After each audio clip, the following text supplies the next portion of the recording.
So we'll call the meeting to order. First item will be adoption of the agenda code. And just to point out, there will be an in-camera meeting at the conclusion of the committee of the whole. The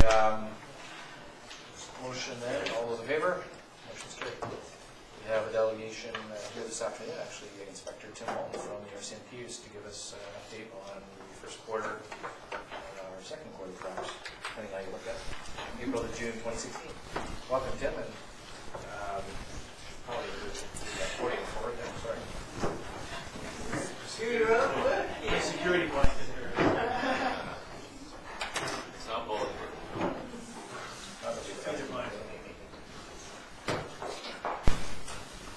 I asked the mayor before we started the meeting whether as soon as I finish speaking you guys got to all go home and start my own. I can't do all for hours, I suppose. Good afternoon. Yeah, first quarter report for this year, all good news. In general, crime is going where it should be. It's going down across the valley. One of the things you'll see in the attachment that I left was, you can get the attachment. I give you two to share. Is other threats is going up. It was up last quarter as well, and that's due to usually due to social media. And harassment files in general increased across the valley, but not in Comox. Our residential break-in enters and thefts of vehicles increased for the first quarter of the year, but they were down overall in the valley. And only bike theft was shown to increase both in the valley and in Comox specifically. Your total calls for service in Comox were up.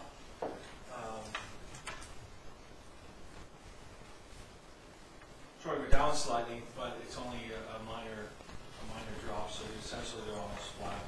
We're down by 15 calls, so 483 to 468 from time period. So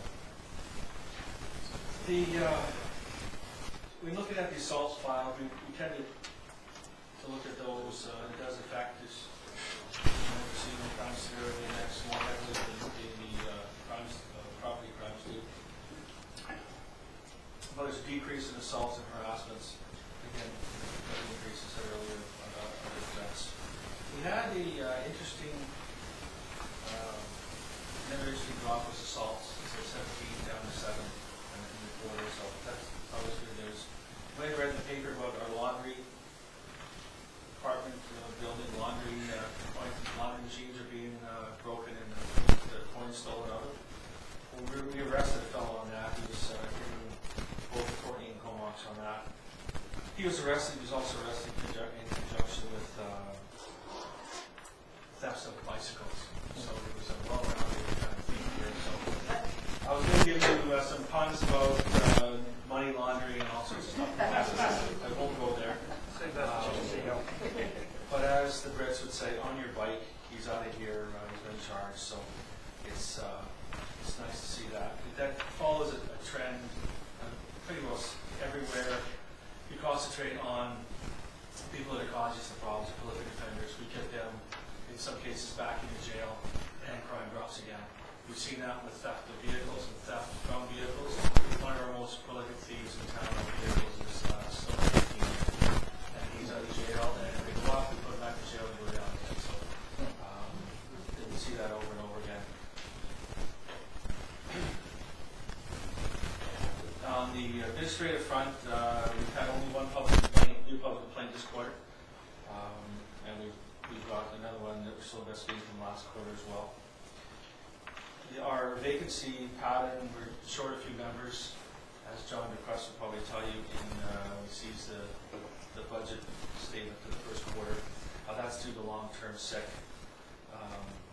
so we're filling those when we have to with reservists or members on overtime. But again, all those shifts don't have to be filled. And finally, our general duties staffing analysis continues. It's just about to wrap up now. They'll take the data in the month of October and put it into a program, and they'll be able to analyze where we are, and how much time we're spending in each municipality, as well as how long it takes for us to get to priority 1 and priority 2 calls. So that'll be next month. So that, unfortunately tonight, so we got our wires crossed somewhere, but I normally do a table drop. I was informed today, I thought it was informed companies told me, I want to do a table here, so I can leave you a couple to look at. I think we get them. I thought they were distributed beforehand, but it's essentially what I just told you, but just lots of fancy colors. It looks like we just got it here. So. Okay. So that's essentially all I have to present.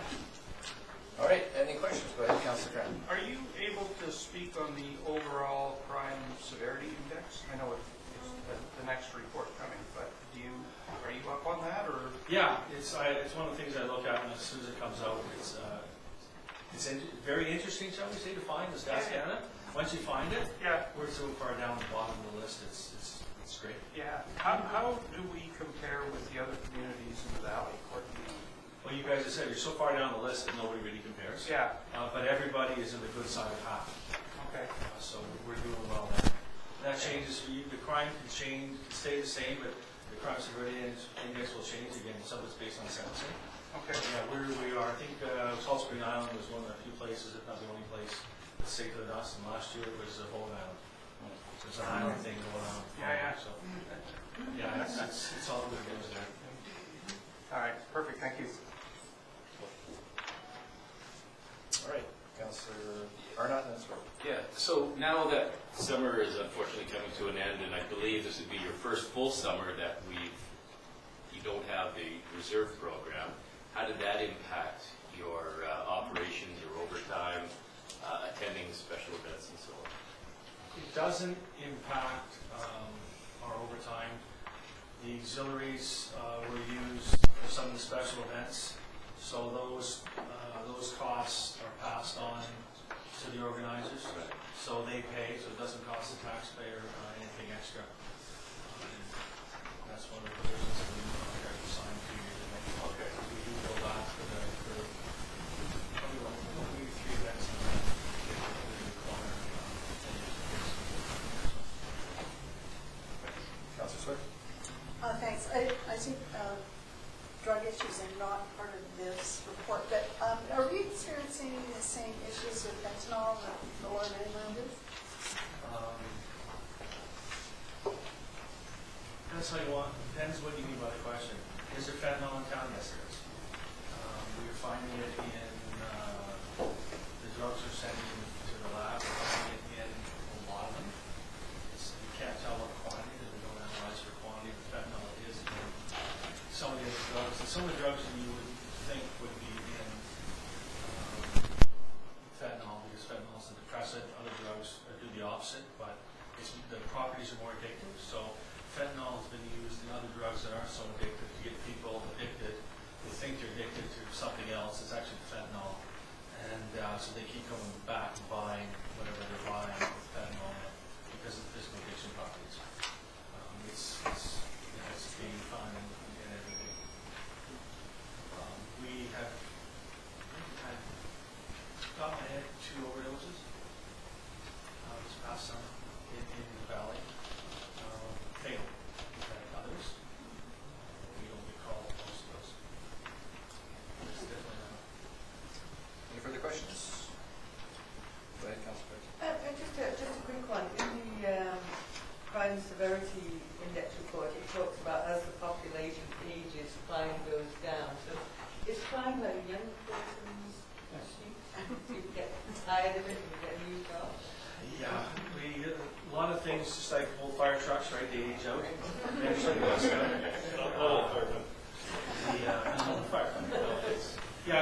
it's when I worked in the federal penitentiary system. That was your anecdotal. People just get sick and tired of doing this, and they decide to start tough on the lifestyle and try to maintain the lifestyle. We've got some families in the valley here that are generational. Mom and dad are still doing education right now. So age has no boundaries, essentially. But yeah, part of the positive aspect of being an old community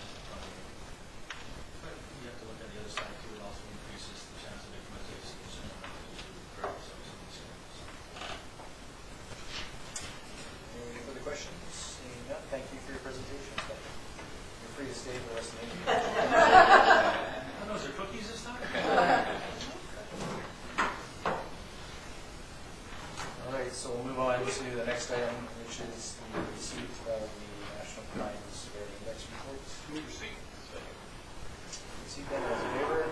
Motion's carried. Any questions from staff? We did ask some first of the inspector. Yep. But pretty straightforward, a good trend, long term, as shown on the chart. Some ups and downs, but relatively speaking, a rate that's less than half of what it was 15 years ago. So, all right, anything else on that? That would indicate that people my age are growing up. All of it. By the time we won't do anymore. Yeah, getting caught in. All right, so moving on then, unless there's anything else there, we can move on to the next item, which is the letter of support request regarding the Village Task Force and the CBO made a recommendation, which will be moved. Recommendation? Second. On that recommendation, which is to provide a letter of support at the council, well, of course, that will come to council next week. Any discussion? Go ahead. I was just interested in Richard's comments too, that it's hard to know exactly what they have in mind, and it's unfortunate. I guess that will, maybe they see the process as determining where we go. I mean, they've been very clear it's not amalgamation, but they haven't really been clear what it is. I guess the terms of reference would have to be determined and then the study would ensue from that. And I do think that it's going to be dependent on who is sitting on that task force and what issues they may bring to the table that are of import to them. And so is it truly representative of what we need reviewed? Who knows? I think that it would be important for us to pay attention to how that whole process develops should they become successful in getting funding for it and for the study to proceed. And I certainly note you point out that there is staff time involved, and I guess the amount of staff time depends on the terms of reference. And you also mentioned they haven't got the 10% yet. They would have to get that 10% with the province code. Their comments were that if they get the letters of support from all the local governments, then that information is sufficient to take to the province to commence the ask for the funding, with or without that 10%. Which again, as I think is challenging given how long the process has gone on and we still haven't hit that number. 10% on the value of the whole. Yeah. Well, obviously they'll take the letters of support that we do get. I seem to recall they are still working on Cumberland as well. And then they'll take it to the ministry and see where they hit them. The ministry, of course, is engaged at this point, and we have to create a tutorial in terms of this issue as well. So see how much of a priority it is given everything that are going on. So with that, any further discussion? Go ahead. I don't mind her providing a letter of support, and I know they're asking for the province for funding, but I wouldn't want us to be spending a lot of our taxpayer dollars here to support it. And I guess if it's not amalgamation and it's looking at sharing services, maybe we're not getting our message out about what it is we are sharing. Good point. Yeah. The resolution or recommendation, sorry, that's moved here is for funding and assistance from the provincial government. So to the extent that there's a study being done out of that, so we pay for by the province. But as you say, the staff time is still in consideration. I suspect this will come back to us at some point. I just wanted to make a comment, picking up on what our CEO said. It's taken over 2 years for them to get 10,000 signatures approximately. They're looking for 5. They're looking for 5, and they still They've cannot got do it. I think 3,900. that speaks volumes as well. Just a comment. So, in light of that comment by Councillor Grant, should we be attaching the 10,000 or 5,000 signatures to the motions?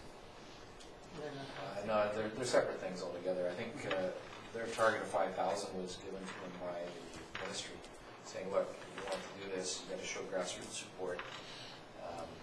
So they're gonna have to present whatever numbers they have, and along with any letters of support, but it wasn't an either. You know, it's sort of two different things.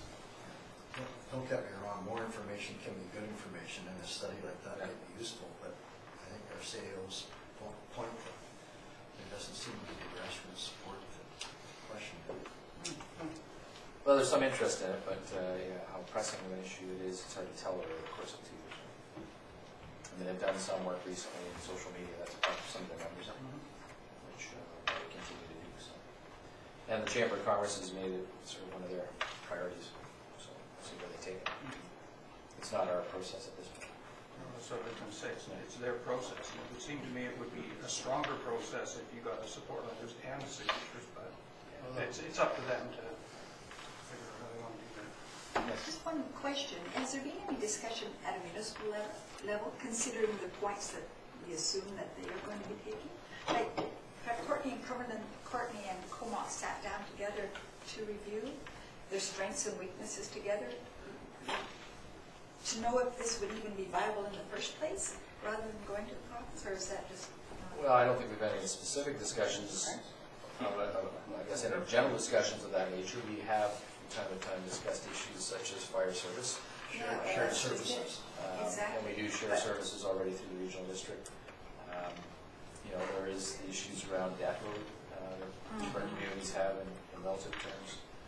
And the policing cost, of course, is the other issue. So, no, we haven't had any really general discussions on that. The regional district, of course, provides a forum, the Comox Valley Regional District, for many of the shared services to be considered or expanded, as the case may be. We work with those from time to time. But we haven't talked, for example, about integrating necessarily our grant center, but well, that being said, they worked on software programs, right, together. So there's many things that we do work together on. Remember the skateboard park, we work together, put that together. So all those things are done. It's not all people working across purposes. Perhaps pickleball we can share. And I think in the area of building codes and stuff like that, which is often referenced, there's been some work done between the building departments with the assistance of the developers associations. So things are being done and will continue to be done regardless.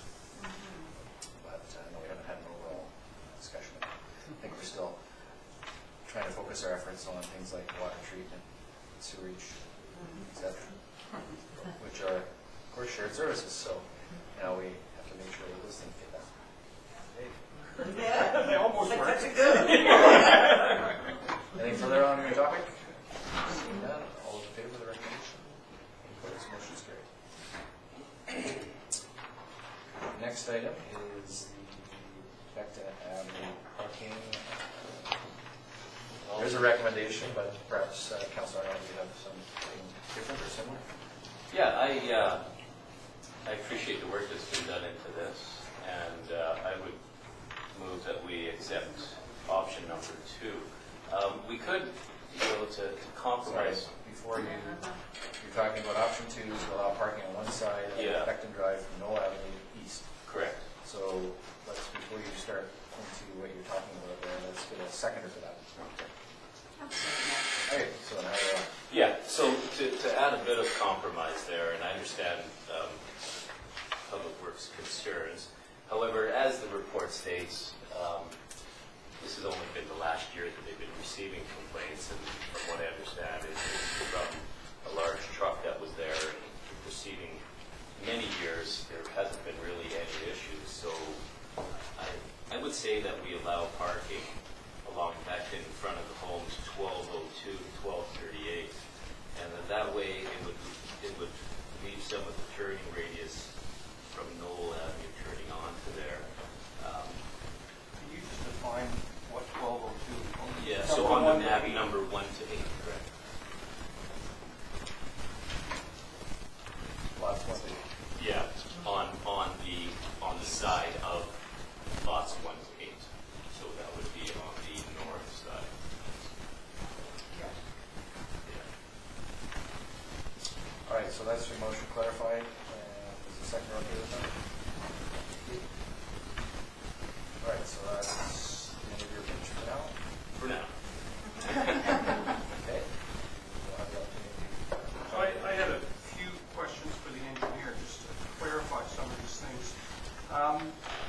was just down there and I parked on the side of the road right where you're talking about and waited for some cars to come by. So Shelley, is there any room there for two cars to pass if we want to park there already? You know, the current design and width of Beckton Street is 7.5 meters, so if you have parking on one side, it'll take up a minimum of 2.4, and that only leaves then 4.1 meters, so you won't have two-way travel. And that was the number of complaints, and we haven't dated back as far as 05 that we have in the complaint, formal complaint, but sometimes they'll just call us directly or send us emails, so there's probably more than that.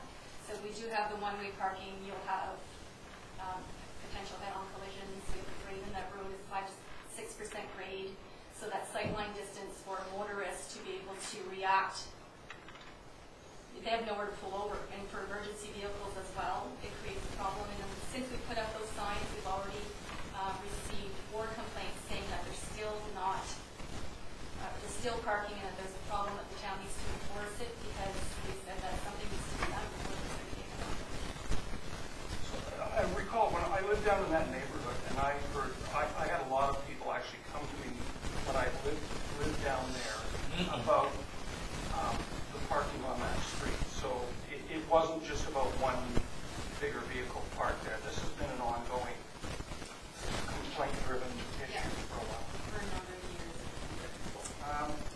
Question, I was actually looking a little bit more at number 3 as an option. I was wondering if you could kind of explain a little bit what you had in mind there, because it doesn't really go into detail and a rough idea of the expense and what that would all entail.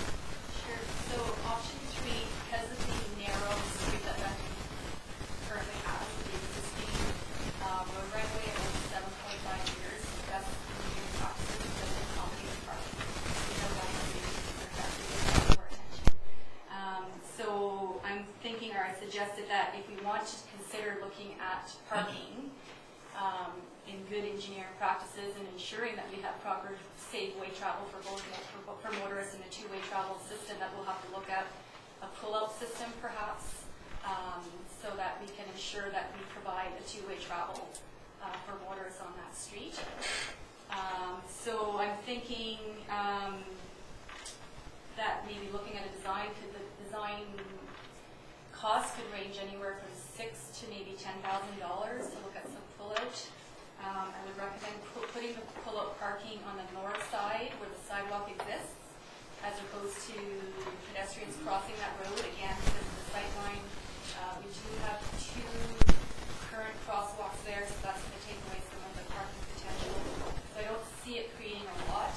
There'll be additional expense for our taxpayers to look at the design and reconfiguring the sidewalk to put in the bulb out. The other concern I had is that when this development took place, for this development to proceed, they looked at the narrow road because of the impact of their pervious percentage that we would have on Lazo Marsh. So that's another concern, that if we do look at doing option 3, we could be bringing those standards up to today's standards of compared to what we looked at the time of that development.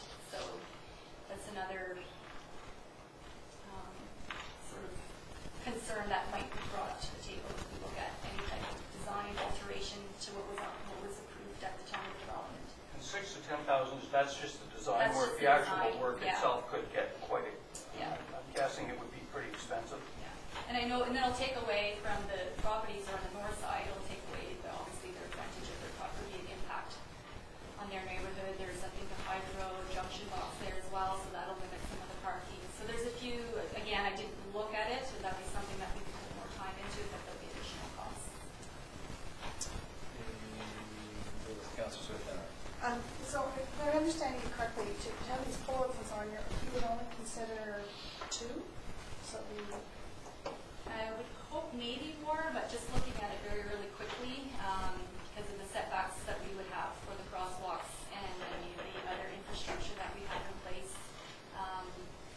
And to stay away from we have the entrance to the lane going in the back, so we'll have to stay distance away from that. We'd have to stay distance from the corner, distance from the intersection, so that all limits it down. So looking at it quickly, maybe 2 to 4 we may be able to add. again, not really looking at the design or doing a survey to see what we could get. Councilor. Yeah, thanks. So when this was brought up, I actually went down there with my tape measure, and I measured the Becton as it comes off of Knoll. It's 25 feet wide, no parking.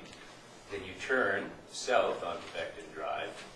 There's parking on one side, but that's 25 feet as wide. It's 25 feet wide as well. So the whole idea about not having room for parking, I respectfully don't necessarily agree with that, or with passing, I should say.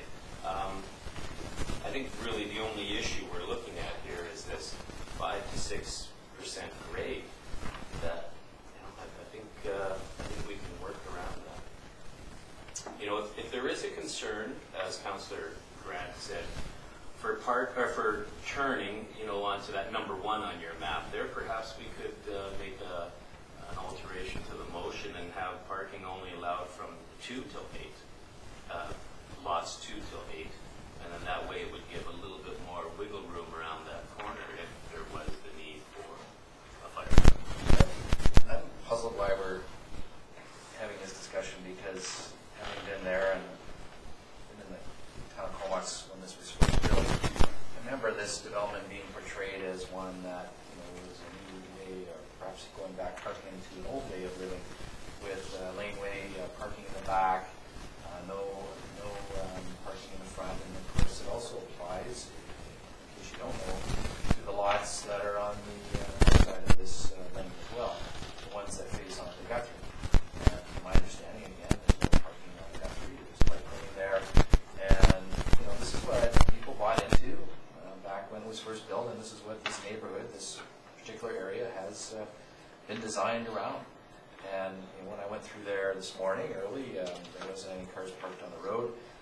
The lanes, you know, people to the back had their garages and their parking on there.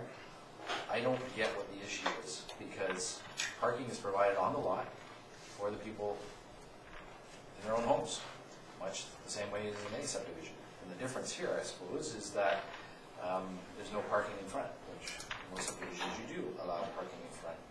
But again, more of a temporary thing, and I guess this probably created more of an issue with that big work truck of whatever riding is there. But it's narrow. It's definitely narrow there, narrower than any other street that I've seen in town. And given the elevation issues, I can see real safety concerns. So I guess for 2 reasons. One, safety, and I don't think any of us want to see anyone hurt there. If we make a design change that creates an unsafe situation, we're going to be wearing it for the benefit of the town's taxpayers. And 2, this is the way this neighborhood was designed. And if people don't like that, I'm sorry, but that's the way it was and has been for some time. Now, whether the parking signs were up or down and all that doesn't really matter. What matters here is... No, I'm not finished here. Don't interrupt me. I'm saying that the parking was known to be not allowed on that street from the get-go. And if somebody took those signs down, and if there's communication issues, so be it. But I don't think that should be the tail wagging this dog. Well, as I was going to say, people bought into this neighborhood thinking that there was parking allowed on the front of the street.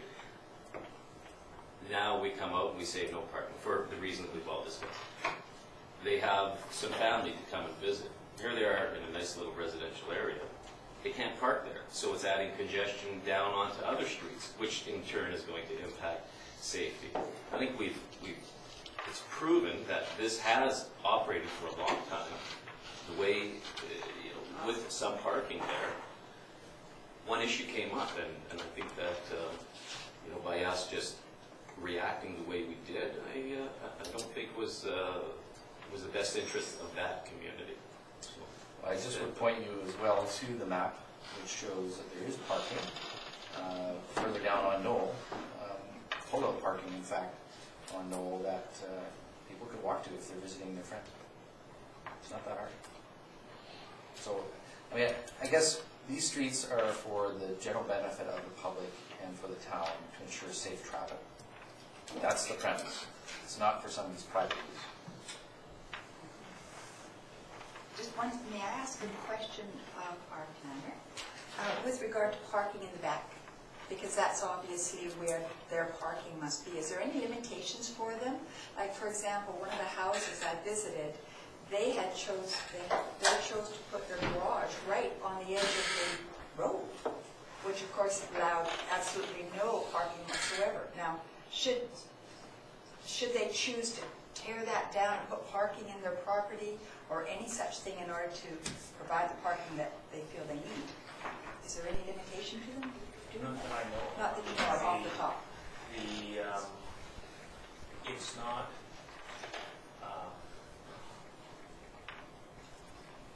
they have access from the rear. Right. We would have a minimum parking requirement if we choose to have that in a parking garage. But in terms of then adding an additional gravel pad, to allow for visitors or something like that, or even expanding their garage, they would have the ability to do so. Then that's a possible solution for these people then, in other words. Yes, and on making, depending on how they develop their lot, but typically that would be a solution. And that's what it's designed. Yes. Something like this is designed so that your back just functions like your front. So you can have parking, same car parking, Right. or any combination thereof. Yes. Okay. Good, just wanted to check on that. Thank you. So I guess I'm having a bit of a hard time with this portrayal that this is one incident and one guy parked there and then we just arbitrarily went and did something. There has been many complaints about this. I've received them myself for a long time. This is not a one issue, all of a sudden we just knee-jerk reacted to this. This has been ongoing for a long time, and there's been several complaints over the time, and some very recently. There's also complaints about Beckton as being too narrow, too down after you take the corner where you say you may. I also got many complaints there about guys parking their trucks on the side of the road and it's too narrow and you can't get through. So, to go out there and fix one piece, I think that it's just going to create a bigger issue and we're going to end up getting far more complaints again than we're going to solve here. That's my take on it. If I could just ask a question of Councillor Grant, were the complaints about moving traffic getting through rather than...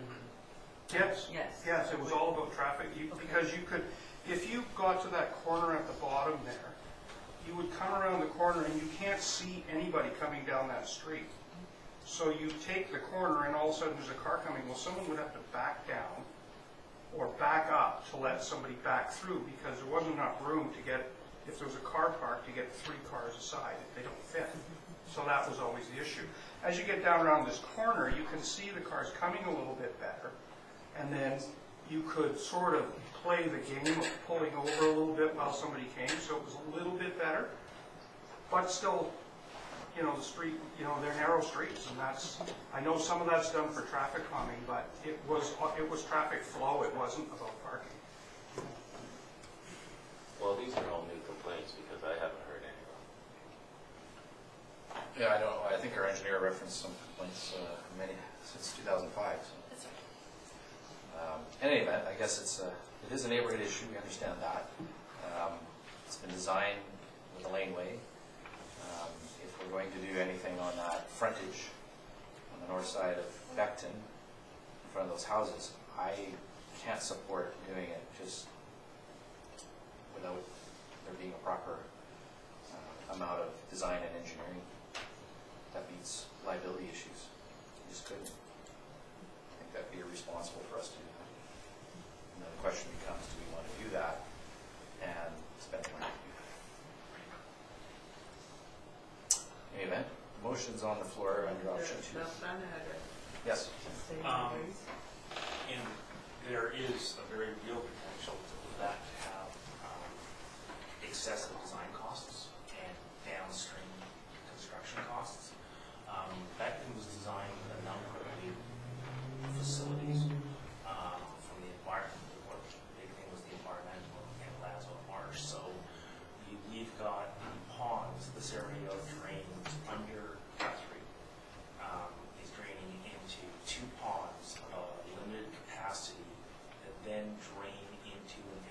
filtration trench along Marsh and along the northeast corner of Beckton that has been designed to flow at a sort of a set rate into Marsh. Those have all been sized in regards to the engineering standards and priorities of the page. The current engineering standards and movement in the engineering standards in terms of things like groundwater maintenance and recharge, we're finding are substantially different. New construction, new design would have to take that into account. There's also a lot of action undergoing in the area B in terms of their stormwater, their downstream stormwater management, their expectations, and how that even relates in terms of the existing storage capacity of the marsh. So that may actually, there are some people calling for increased storage capacity in the marsh. So it's not our standard engineering analysis in terms of stormwater. Alrighty, that's a good reminder of the overall area of Beckton being developed in a certain way, which goes back a number of years. Alright, so what's your pleasure? We have a motion on the floor. Could you remind us of the motion? Option 2, to allow parking on the north side of Beckton Drive from 12:02 to 12:38, lots 1 to 8. 1 through 8. And as I said, if it pleases council, if we were to omit number 1 from there, which I believe is 12:02, I'd be happy to make that change for a turn. Why don't we just consider that as a friendly amendment, so we lots 2 through 8 or 12, 38. Okay, clear on that? Yeah. Any further discussion on that motion? Any further question? All those in favor? Opposed? Motion's carried. Then I remove the original recommendation, Okay, which is option 1. which is yes. And then there's retain the no parking zones as per the engineering design. Okay, seconder for that? Second. Any discussion on that? Seeing none, all those in favor? Any opposed? One opposed? Motion's carried. Thank you, council, for the discussion. Thank you, staff, for the information. Thank you.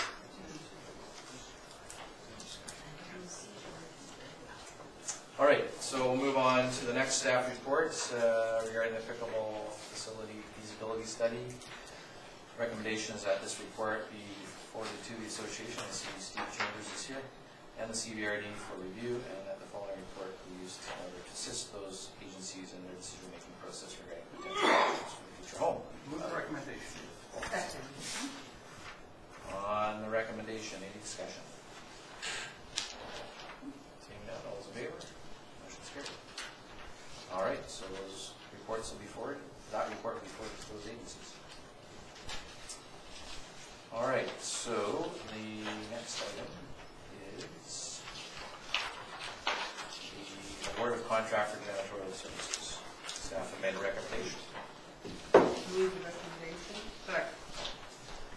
Okay, so the recommendation to council will be that council award these janitorial services contract to Big Island Building Services in amount of $38,671.87, including GST, regular janitorial services at various town-owned facilities, owned and operated facilities for a term of 2 years commencing October 1, 2016. So it's been moved and seconded. Any discussion? Go ahead. Just that it was certainly worth tendering and nearly a $20,000 difference on a contract of that size. Yes? Significant. Yeah. Well, hopefully the level of service will be up to what their standards under the contract will be. And Big Island is a